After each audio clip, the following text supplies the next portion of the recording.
मछली पकड़ने के लिए नदी किनारे बैठ गया। इधर कूड़े स्थान पर तब वो गायों की आत्माएं फिर से जाग उठता है, लेकिन आज 3 गाय भूत नहीं, उनके साथ और एक गाय भूत जाग उठता है। आज काफी रात हो गई। राजगढ़ की जंगल इतना घना है कि चांद की रोशनी भी ठीक से जमीन तक नहीं पहुंच पाते, और आज तो मेरा लंटेन की रोशनी भी धीमी पड़ रही है। लगता है माँ शाम को इसमें तेल डालना ही भूल गई। मुझे थोड़ा जल्दी जाना होगा। ये ललटेन बुझने से पहले मुझे ये जंगल पार करना ही पड़ेगा। राजगढ़ के जंगल फिर एक विशाल घना बांस झरिया पार करके था खुले मैदान, और मैदान को पार करके था दामोदर नदी, जहाँ गोपाल कभी कभी मछली पकड़ने के लिए जाता था। रात के समय खाली मैदान चांद की रोशनी से पूरा खिल उठता था। जंगल पार करने के बाद मैदान के ऊपर से जो सड़क जाता था, उसके कुछ दूरी पर था बहुत सारे तार के पेड़। उसके ही पीछे था मरे हुए जानवरों को फेंकने का स्थान। ये स्थान सड़क से दूर होते हुए भी वहां से सड़े हुए जीव की दुर्गंध आते ही लोगों को पता चल जाता था कि वहां फिर से कोई मरा हुआ गाय को फेंका गया है। ये गहरी जंगल पार करने के बाद भी चैन नहीं मिलेगा। अब तो यहाँ मरे हुए जानवरों की सड़ी गली बदबू। मन ही मन ये कहते हुए गोपाल चल रहा था। गोपाल बहुत बहादुर लड़का था। वो अक्सर उस जंगल से गुजरते वक्त देखता था कि चुड़ैल डायन पेड़ों की टहनी पर अपने लंबे पैर लटकाए बैठे हुए हैं। वो सारे कभी जोर जोर से हंसते हैं तो कभी रोते हैं। इन्हें देखते हुए गोपाल का आदत सा बन गया था, और वो भूत चुड़ैल गोपाल को कभी नुकसान नहीं पहुंचा सके। लेकिन आज मरे हुए जानवर फेंकने का स्थान पर ऐसा दृश्य देख उसका खून पानी की तरह ठंड पड़ गया। मैं ये क्या देख रहा हूँ? क्या ऐसा भी होता है? दादाजी के पास इसके बहुत किस्से सुने थे, लेकिन आज मैं खुद ऐसा चीज देखूंगा कभी सोचा भी नहीं था। अभी और कदम बढ़ाना बिल्कुल ठीक नहीं होगा। यहाँ इस पेड़ के पीछे छुप जाता हूँ। गोपाल देखता है कि वहाँ सड़ा हुआ मरा गायों के अंदर से नीली रोशनी की जैसा निकल रहा है। फिर वो रोशनी धीरे धीरे गायों की भूत का रूप ले रही है। कितना भयानक काला सा एक दानव की तरह चेहरा, उसका नुकीला तेज दांत और आंखें जल रहा था। इस तरह से एक एक करके 3 गायों का आत्मा जाग उठ के गाय भूत का रूप धारण करते हैं। फिर वो सारे भयानक तरीके से गरजने लगे। अगर वो सभी गाय की भूत को मेरा यहाँ होने की एहसास हुआ तो वो सभी मुझे जिंदा नहीं छोड़ेगा। उसे देख के ही लग रहा है कि वो बहुत सालों से भूखे हैं। इस वक्त पेड़ के पीछे से निकलना सही नहीं होगा। मैं मेरा लंटेन की रोशनी को भी बुझा देता हूँ। गोपाल अपने लालटेन की रोशनी बुझा दी, फिर मरे हुए जानवर फेंकने की स्थान की ओर ध्यान से देखने लगा। सारे गाय भूत कूड़े स्थान के इधर उधर घूमते हुए भूख के मारे गरज रहा था। ये घटना कुछ घंटों तक चलता ही रहा। फिर धीरे धीरे सुबह के पहली किरण निकल आई। गोपाल तब भी उन पर नजर टिकाए हुए थे। तभी वो देखा सुबह की रोशनी उन पर पड़ते ही सारे गाय भूत अदृश्य हो गए। अभी मुझे जल्दी घर लौटना पड़ेगा। माँ बहुत चिंता कर रही होगी। मैं हर रोज सुबह होने से पहले ही घर लौट जाता हूँ, लेकिन आज बहुत देर हो गया। गोपाल हाथ में लालटेन और मछली पकड़ने की छड़ी लिए घर लौट रहा था। तभी वो कलिया के घर के पास आते ही एक रोने की आवाज सुन के वो रुक जाता है और देखता है कि कलिया के माँ गौशाला में बैठे बहुत रो रही है। हाय हाय हाय, मेरा ये क्या सर्वनाश हो गया। बस कुछ ही दिन हुआ था, बाल्टी भर भर के दूध दे रही थी और ऐसी समय उसे मरना था। हाय हाय हाय, मेरा क्या सर्वनाश हो गया। अरे कलिया, क्या हुआ? चाची इस तरह से रो क्यों रही है? और क्या बताएं, लगता है कल रात को गौशाला में कोई सांप आके गाय को काट गई। सुबह मेरे माँ गौशाला में आके देखी कि ये मुंह से झांक निकाल के मर के पड़ी है। बस कुछ ही दिन हुआ था, ये बाल्टी भर भर के दूध दे रही थी। इसका लालच कोई छोड़ सकता है क्या? इसीलिए रो रही है। लेकिन तू मछली पकड़ने की छड़ी लेके कहाँ से लौट रहा है? किसकी तालाब से मछली चोरी करने गया था? मैं किसी की तालाब से मछली चोरी नहीं करता। मछली पकड़ने नदी गया था। रात के वक्त मछलियाँ नदी किनारे चली आती है, इसीलिए उसे पकड़ना भी आसान हो जाता है। ठीक है कलिया, मैं चलता हूँ। ये कह के जैसे ही गोपाल घर की तरफ कदम बढ़ाया, तभी कलिया उसे फिर से रोका। घर लौटने का इतना जल्दी क्या है? हमारा थोड़ा मदद तो कर दे। हमारा गाय को खुले मैदान के बीच फेंकने जाना है।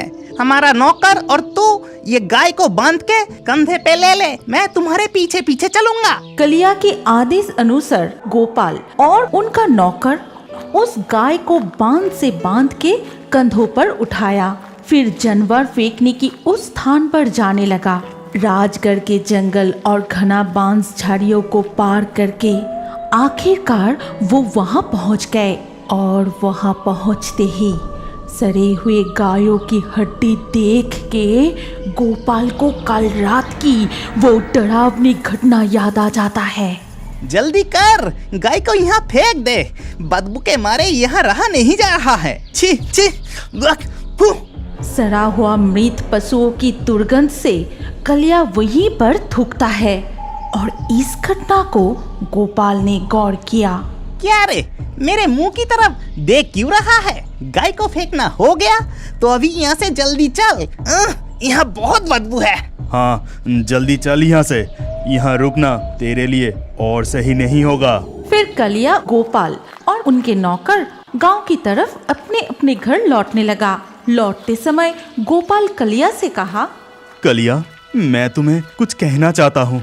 मुझे कल रात नदी से कोई मछली नहीं मिली और घर में दाल चावल कुछ भी नहीं है।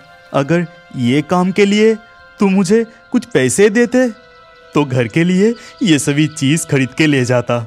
लगता ही है तू लोगों के तालाब से मछली चोरी करके फिरता है। आज चोरी ठीक से नहीं हुआ है ना? और मेरे काम करने के लिए अभी पैसा मांग रहा है। भाग यहाँ से, मुझे गुस्सा मत दिला, नहीं तो गांव में सभी को कह दूंगा कि लोगों के तालाब से तू मछली चोरी करता है। नहीं कलिया, मैं किसी की तालाब से मछली चोरी नहीं करता। रात को राजगढ़ की जंगल पार करके नदी से मछली पकड़ने जाता हूँ। डर के मारे कोई उस राजगढ़ की जंगल के आसपास भी नहीं जाता और तू कह रहा है कि रात को राजगढ़ की जंगल पार करके तू मछली पकड़ने जाता है। बहुत झूठ सीखा है। अगर तुझे विश्वास नहीं हो रहा है तो आज रात को मेरे साथ चल। रात की वो डरावनी राजगढ़ की जंगल तो क्या, वहाँ रहने वाला भूतों से भी मैं नहीं डरता और मैं नदी से कैसे मछली पकड़ता हूँ वो भी दिखाऊंगा।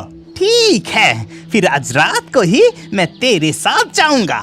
अगर नदी से मछली पकड़ नहीं पाया ना तो देखना तेरा क्या हाल होगा। रास्ते में ये सारी बातें करते हुए कलिया उसके घर के सामने आ जाता है। फिर गोपाल भी अपने घर चला जाता है। बेटा गोपाल, इतना देर तक तो कहाँ था?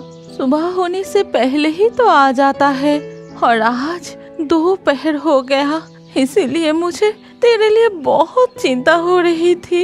लेकिन तू था कहाँ? कल नदी से कोई मछली नहीं मिली, इसीलिए सुबह होने तक बैठा ही रहा। फिर भी कोई मछली नहीं मिली। माँ, तुम मुझे कुछ खाने के लिए दो, बहुत भूख लगा है। घर में चावल दाल तेल कुछ भी नहीं है बेटा। कल के बने थोड़ा सा चावल मैं बचा के रखी थी, आज के लिए तू वही खा ले बेटा। गोपाल पेट भर के खाना खाने के बाद दोपहर को सो जाता है। फिर धीरे धीरे शाम हो गई। गोपाल अपने लालटेन और छड़ी लेकर घर से निकलता है। फिर कलिया के घर के सामने आकर उसे बुलाने लगा। कलिया, भाई कालिया, घर पर है क्या? मैं मछली पकड़ने जा रहा हूँ। फिर कलिया तैयार होकर हाथ में एक टॉर्च लिए घर से बाहर आता है। फिर दोनों चलने लगा। कुछ दूर जाने के बाद वो दोनों राजगढ़ के जंगल में प्रवेश करते हैं। जंगल की चारों तरफ सन्नाटा ही सन्नाटा, सिर्फ झिंगुर की आवाज सुनाई दे रही है। गोपाल, तेरे ये फालतू लंटेन की रोशनी से ठीक से रास्ता देख पाता है क्या? जंगल के गहरे अंधेरे में बहुत सांप रहता है। तेरे लंटेन की रोशनी पर कोई भरोसा नहीं है। ये देख मेरी कीमती टॉर्च लाइट, देखा इसकी रोशनी कितनी तेज है। कलिया की बात खत्म होते ही उसने देखा कि पेड़ों की टहनी पर पैर झुला के कोई बैठा है, जिसका नजर जंगल के रास्तों से चल के जाते हुए सिर्फ उन दोनों के ऊपर है। फिर अचानक एक जोर से हंसी की आवाज पूरा जंगल को हिला देता है। अरे बाप रे, पेड़ के ऊपर वो सब कौन है? गोपाल, तू तो आराम से चल के जा रहा है, तुझे डर नहीं लग रहा है क्या? चुपचाप मेरे साथ चल और मेरे पास पास ही रहना, और सावधान, इधर उधर गलती से भी मत थूकना। और थोड़ा चलने के बाद ही वो दोनों जंगल से निकल के आ पहुंचे खुले मैदान में। कितनी सड़ी हुई बदबू है। गोपाल, तू मुझे कहाँ लेके जा रहा है, बता तो। अपना मुंह बंद रख, नहीं तो जान खो बैठेगा। और कान खुल के सुन, गलती से भी यहाँ थूकना मत। इससे पहले कि गोपाल अपनी चेतावनी की बातें पूरी करता, तभी कलिया ने सड़ा हुआ मृत पशुओं की दुर्गंध से वहीं पर बार बार थूकने लगा। मैं तुझे बार बार मना करने के बाद भी तू यहाँ थूका क्यों? यहाँ से जल्दी जल्दी चल, हमें मछली पकड़ के लौटना भी है। अरे खुले मैदान, कहीं कोई नजर नहीं आ रहा है, जरा सा थूका तो क्या हो गया?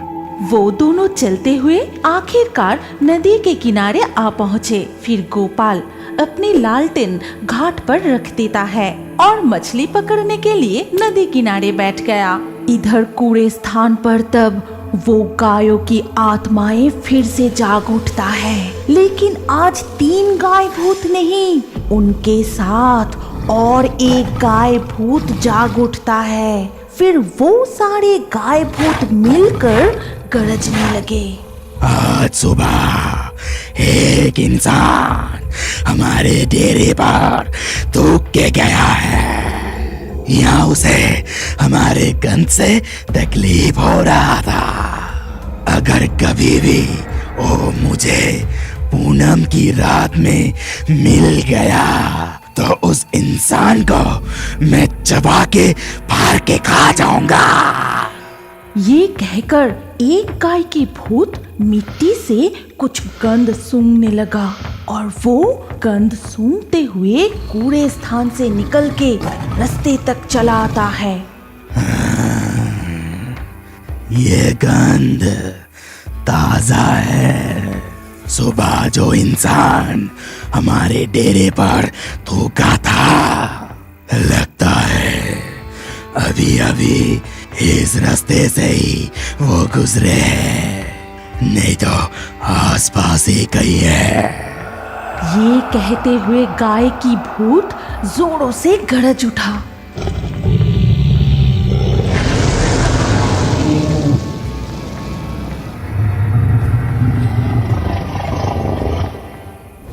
गोपाल, ये किसकी गरजने की आवाज है? कौन सी जानवर इस वक्त ऐसे गरज रहा है? ए गोपाल, मुझे बहुत डर लग रहा है। ये आवाज गोपाल इससे पहले भी सुन चुका था।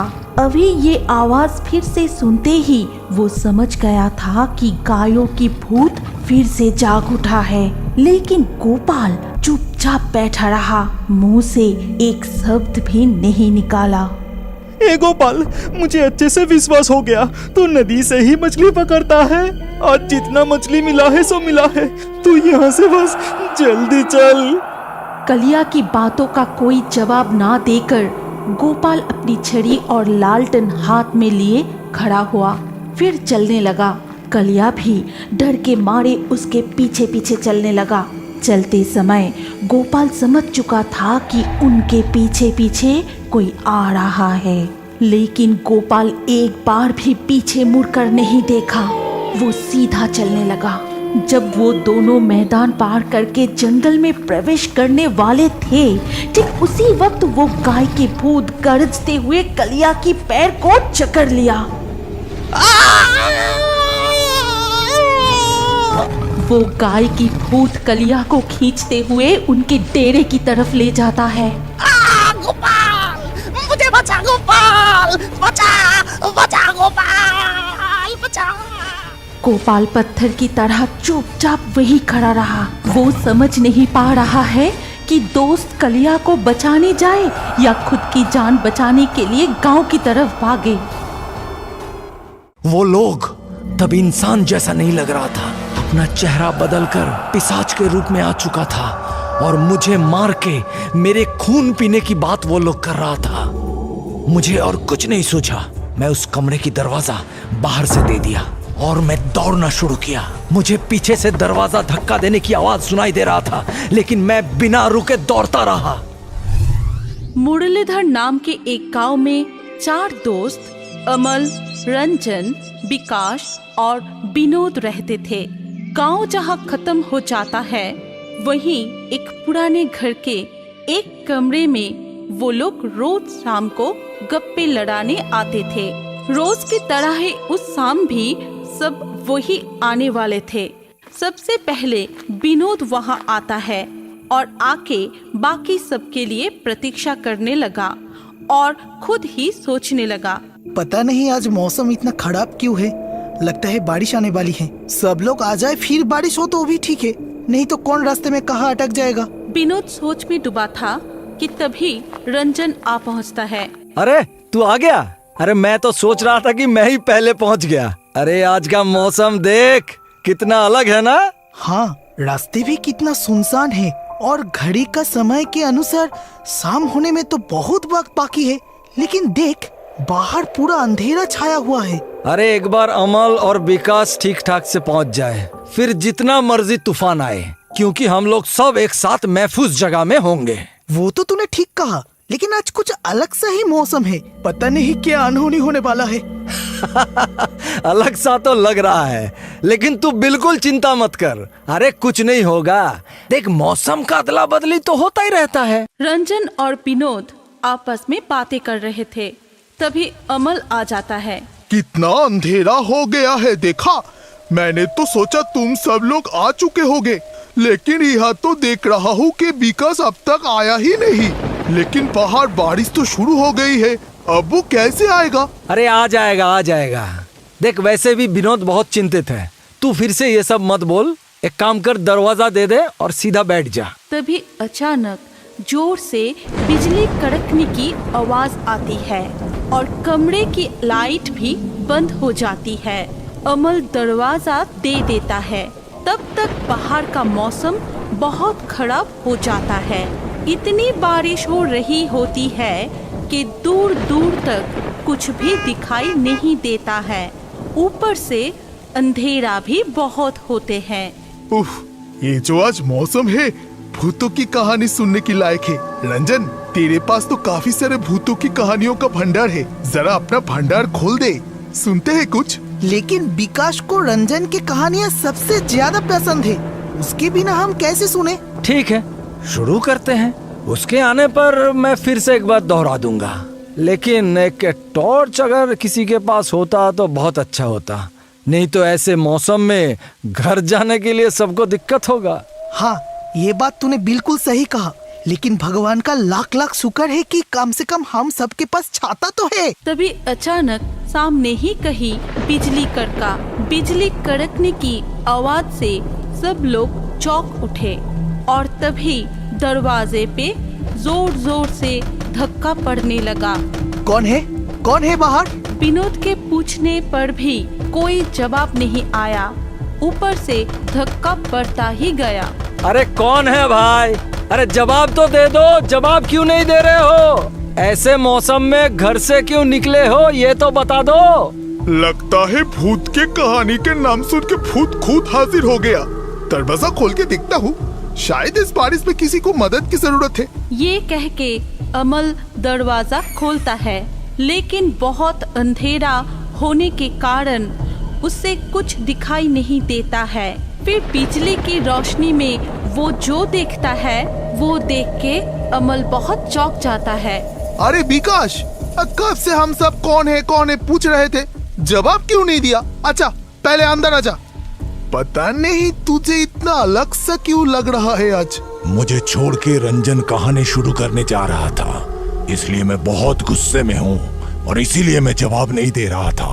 लेकिन तेरे आवाज को क्या हुआ? इतना अलग से क्यों लग रहा है? अरे कुछ नहीं, भीग गया हूँ ना, इसलिए ठंड में शायद ऐसा हो रहा है। लेकिन पता नहीं क्यों ये विकास के आने के बाद से ही यहाँ पर इतना ठंड क्यों लग रहा है। अरे नहीं नहीं, ऐसा नहीं है। तूने अचानक दरवाजा खोला इसलिए बाहर से ठंडी हवा अंदर घुस गई। अब सब एक काम करो, चुपचाप बैठ जाओ क्योंकि मैं कहानी शुरू करने वाला हूँ। ये कह के रंजन कहानी शुरू करता है। देखो, तुम सबको तो मालूम ही है, कुछ साल पहले मैं एक गांव में एक बैंक में काम करता था। तो मेरा जो घर था वहाँ पे वो बैंक से थोड़ी दूर में था। मेरे साथ रामू चाचा भी रहते थे और वही मेरा सब देखभाल करता था। शाम के वक्त जब घर जाने की समय होता था तो रोज रामू चाचा मुझे लेने के लिए आते थे। एक दिन बैंक में बहुत काम था, तो जब रामू चाचा मुझे लेने के लिए आए तो मैं उनके साथ नहीं जा सका। वो तो मेरे साथ वहाँ पे रुकना चाहते थे, लेकिन मैं उनको डांट कर घर भेज दिया और वो नाखुश होकर वापस चले गए। लेकिन जाने के समय मुझे जंगल वाले रास्ते से जाने के लिए मना करके गए और किसी के बुलाने पर भी मुझे कहीं जाने के लिए बार बार मना करके गए। लेकिन उस दिन काम करते करते शाम हो गया। बाहर तो तब तक अंधेरा हो चुका था। आज जितना है उतना तो नहीं, लेकिन फिर भी बहुत जोर से बारिश होने लगा था। लेकिन देर हो चुका है, ये सोचकर मैं बैंक से निकलकर घर के लिए रवाना हो गया और जल्दी घर पहुंचने के चक्कर में मैं जंगल वाला रास्ता ही पकड़ लिया। फिर अचानक बारिश जोर से होने लगा और मैं एक पेड़ के नीचे आके रुक गया। तभी अचानक एक आदमी पीछे से बुलाया और मेरा ये हालत देखकर मुझे अपने साथ उसके घर जाने के लिए बोला। मैं तो तब तक पूरा भीग चुका था और इसलिए ठंड भी बहुत लग रहा था। तो मैं सोचा कि बारिश रुक जाने पर मैं घर चला जाऊंगा, तब तक के लिए इसके साथ ही चलता हूँ। फिर उसके साथ चलते चलते एक बहुत पुरानी सी घर के सामने आके हम रुके और वो घर एकदम गहरे जंगल के अंदर में था। मुझे थोड़ा सा डर तो लग रहा था, लेकिन मैं इतना ज्यादा भीग चुका था कि कुछ बिना सोचे घर के अंदर में घुस गया। घर में बहुत ज्यादा अंधेरा था, लेकिन फिर भी उस आदमी के बीवी को मैं ठीक से देख पाया। फिर दोनों मुझे एक कमरे में ले जाकर मुझे बैठने के लिए कहा और फिर दोनों ही वहां से चले गए। मैं बहुत देर तक वहां पर बैठा रहा और मुझे बहुत ठंड भी लग रही थी, इसीलिए मैंने सोचा कि उन लोगों से जाके कुछ कपड़े मांग लूं। इस चक्कर में मैं उस कमरे से धीरे से बाहर निकला और उससे आगे वाला जो कमरा था उससे मुझे कुछ फुसफुसाने की आवाज आने लगी। उस कमरे की दरवाजा थोड़ा सा खुला हुआ था और उससे मुझे जो दिखाई दिया वो देखकर मेरे पैरों तले जमीन खिसक गई। वो लोग तब इंसान जैसा नहीं लग रहा था, अपना चेहरा बदलकर पिशाच के रूप में आ चुका था और मुझे मार के मेरे खून पीने की बात वो लोग कर रहा था। ये बात मुझे अच्छे से समझ में आ गया कि मैं अब मौत के मुंह पे आके खड़ा हो गया हूँ। और तभी मुझे रामू चाचा की वो बात भी याद आ गई कि उन्होंने मुझे किसी के साथ भी जाने के लिए बार बार क्यों मना किया था। मैं तब खुद को कोसने लगा था, लेकिन मुझको बहुत जल्दी अपने आप को बचाने की उपाय सोचना था। मुझे और कुछ नहीं सोचा, मैं उस कमरे की दरवाजा बाहर से दे दिया और मैं दौड़ना शुरू किया। मुझे पीछे से दरवाजा धक्का देने की आवाज सुनाई दे रहा था, लेकिन मैं बिना रुके दौड़ता रहा। दौड़ते दौड़ते मैं जाके मेरे बैंक के आंगन में गिर गया और वहीं पे बेहोश हो गया। सुबह जब मेरा आंख खुला तो मैं अपने घर पर था। रात हो जाने पर भी मेरे ना लौटने पर रामू चाचा मुझे ढूंढते हुए जब बैंक के सामने गया था, तब उन्हें मैं वहां पे बेहोश पड़ा मिला था। मुझसे सारी बातें सुनकर उन्होंने मुझे कहा कि ये सब उन्हें मालूम था और इसीलिए उन्होंने मुझे जंगल के रास्ते से आने के लिए मना किए थे। और इसके बाद मैं वो बैंक का नौकरी छोड़ दिया। कहानी तो बहुत ही जबरदस्त थी। देखना, तेरे कहानी सुन के विकास का हाथ एकदम ठंड पड़ गया है। तू जब ये कहानी बता रहा था तब मेरा हाथ विकास के हाथों से टकराया 1-2 बार। बिल्कुल ठंडी थी। क्यों विकास, डर गया क्या? लेकिन अमल का बातों का कोई जवाब नहीं दिया विकास। फिर अचानक ही लाइट आ गया। तब सब लोग और भी अचंभित हो गया, क्योंकि वहाँ विकास का कोई नाम और निशान नहीं था। कहाँ गया विकास? बंद कमरे से गायब कैसे हो गया? अरे दरवाजा तो खुला ही है, बंद कहाँ है? लेकिन इतना जल्दी कोई कैसे निकलेगा? बारिश रुक गई है, इसीलिए शायद जल्दी जल्दी निकल गया। लेकिन ऐसे अजीब बर्ताव वो कभी नहीं करता। पता नहीं क्या हुआ। ये कह के सभी अपने अपने घर के लिए निकल गए। किसी को भी विकास का कोई पता नहीं चला।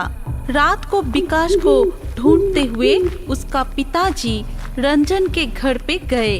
तब रंजन को पता चला कि विकास बारिश शुरू होने से पहले घर से निकला था, फिर नहीं लौटा। वो चिंतित होके बाकी दोस्तों को खबर भेजा, लेकिन किसी को भी विकास कहीं नहीं मिला। अगले शाम को विकास को छोड़ के बाकी 3 दोस्त उसी कमरे में फिर से इकट्ठा हुए। सब बहुत दुखी थे कि तभी अचानक ही फिर से आसपास बहुत अंधेरा हो गया और कमरे की लाइट भी चली गई। तभी वहाँ एक साया आके खड़ा हुआ। मुझे पता है तुम सब मुझे ढूंढ रहे हो। कल बारिश के समय घर से निकलने से पिताजी बहुत मना कर रहे थे, लेकिन मैंने उनकी बात नहीं मानी। तुम लोगों से गप्पे लड़ाने के चक्कर में जल्दी जल्दी इधर आ रहा था। तभी एक बिजली मेरे ऊपर गिरी और मैं पास वाले तालाब में जाके गिर गया। अभी भी मैं वहीं पे हूँ, मुझे निकालो और मेरे पिताजी को खबर पहुँचा देना। ये कह के वो साया वहाँ से गायब हो गया। सबको समझ में आ गया था कि वो विकासी था। फिर कल कौन मेरे बगल में बैठ के रंजन का कहानी सुना? ये सोच के सब अचंभित रह गए। फिर विनोद बहुत रोने लगा। हमारे पास आते हुए उसके साथ ऐसा हो गया। हम लोगों से इतना प्यार करता था कि वो अनहोनी होने के बाद भी विकास यहाँ आ गया। फिर विकास के पिताजी को खबर दिया गया। सब एक साथ मिलके विकास का अंतिम संस्कार किया। विकास के जाने के दुख में रंजन, अमल, विनोद तब से उस पुराने घर के कमरे में आके गप्पे लड़ाना बंद कर दिया। क्या आपको पता है हमारी कहानी के हिस्सा आप भी बन सकते हैं? कैसे? पहले हमारे पिक्सटून चैनल को सब्सक्राइब कीजिए, फिर आपका नाम कमेंट में लिख दीजिए। लकी ड्रॉ के माध्यम से आपका नाम चुना जाएगा और हमारे नए कार्टून वीडियो में किस किस का नाम चुना गया है वो जानने के लिए स्क्रीन के ऊपर इस वीडियो कार्ड में क्लिक कीजिए।